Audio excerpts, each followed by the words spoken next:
Hey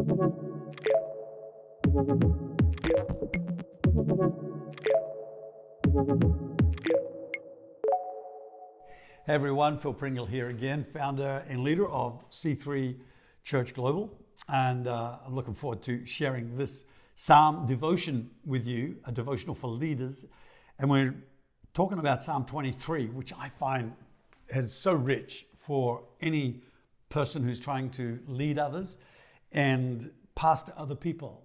The Bible has incredible counsel for us if we'll just dig into some of the things that God is trying to reveal to us for our own leadership style and our own leadership content. So last week, our last session was on, obviously, the first verse. This session is on, second verse, he makes me lie down in green pastures. He leads me beside the still waters. Beautiful. So good pastoring, good leadership leads people into a place where they're actually made to lie down.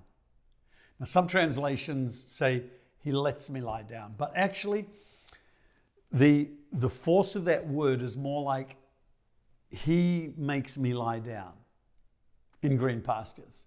And so the concept is definitely that good leadership makes sure that your people rest. If people don't take a break, they're going to have a breakdown. There's no doubt about that. And so making sure that people lie down and take a break is super important. Do you know, it's an interesting fact that the first day of man's existence, do you know what he did? Nothing. He relaxed. God didn't think, man, I got a lot of work to do. I better create man. He said, I want a fellowship with a human. And so he made man. And on that first day, it was a day of fellowship. It was a day of rest. Man was made on the sixth day. On the seventh day, God was finished, completed his creation. He said, today's a day of rest. And he is very, very particular in the Old Testament and even in the New about making sure that people enter into that rest. We are designed to take a break. In fact, the earth is designed to take a break.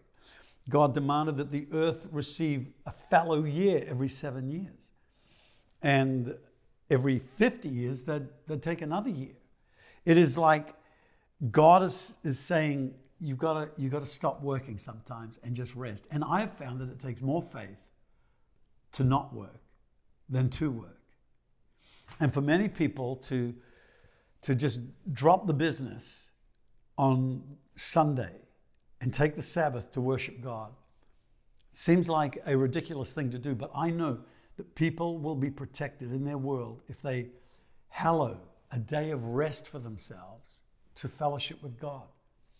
In the Old Testament, God told the Israelites, look, when you come up to Jerusalem to worship, nobody's going to steal your sheep, take your farms or anything. And there is not one record in the history of Israel of that ever happening when the people went up to actually worship at Jerusalem. And that was a common threat right through the lands, Middle Eastern lands, all through the world. That if you weren't there to protect your flocks and look after things, there's going to be somebody who raids you and takes them. And so for a real estate agent to not work on a day over the weekend, but to take the day off and to worship God and to spend time with his family, the nervousness is somebody else going to get that deal? Am I losing business? And we need to know that when we honor God, he will honor us. And so he makes me lie down. Not long ago, I hadn't had a sabbatical in ministry life for 40 years, which I should have done. It's a bad admission. I think people, now I've had one, I think people should have them at least once every 10 years to have 3 months off. And so I went through a situation which I found myself so depleted emotionally and in general strength, mentally and every other way, that it affected me way more than it should have. It was some bad press and a few other things that came along with that. But I found my emotions, my paranoia, my all sorts of things just rose to levels I've never experienced before. And my team came around me and they said, and the leader of our executive group, he said, you are taking 3 months off. So me being a very obedient and submissive personality, obviously, I immediately said, sure, no problem. Actually, I found it extremely hard because I just like having hands-on, being there. I don't know if it's control freak, A-type personality, whatever we like to call it. That's the nature of a leader. But he's got to find another gear. He's got to find the brakes. He's got to find the ability to stop and to rest and to trickle charge so that, like your battery, you just get strong again. And you will find you'll live out of that rest for the next several years. You'll draw on what you got in that time and you'll be feeling strong again and learn whole new ways of living. I remember hearing an Indian proverb that says, the bow that is always strung grows slack. So you got to take the string off the bow so that it can't fire arrows. But then the wood keeps its springiness. But if it's always strung, one day it's just not going to shoot the arrow like it should. And so all of us really have to make sure that we are giving our people rest, our team rest, and ourselves. Driving is not what a shepherd does. He leads sheep. He doesn't drive them day after day. And sometimes in the name of religion, we have been driven and are driving others, expecting them, like giving people a frown when they say, I'm going on a holiday. Go, oh, that's such a bad thing to do. You should not do that. Nobody should do that. You should rejoice and say, that's such a good idea. But if you're in a small church or leading a small group and there's an influential family, they've got 5 kids and they're give a lot, and they say they're going on a 3-month holiday to Europe. And you go, oh, is that the will of God? That's not a good thing to do. You need to say, oh, I'm so glad for you. You deserve that. You have the best of time.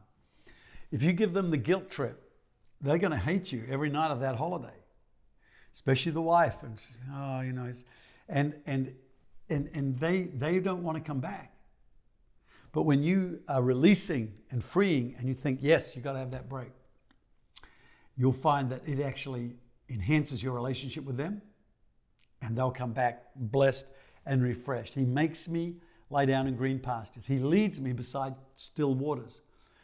The guidance of a pastor is not driving. It is not oppressive. It is beautiful. It is leading by quiet waters. And God leads us with peace. He never leads us with chaos, with turmoil, with turbulence, with distress. Peace is the umpire in every decision we need to make. So as soon as I hear from God and I feel peace, I know that's what I'm meant to do. And I look for that. And I won't act on a thing until I've got that. I'm not going to invent the word of God inside of me or the voice of God inside of me.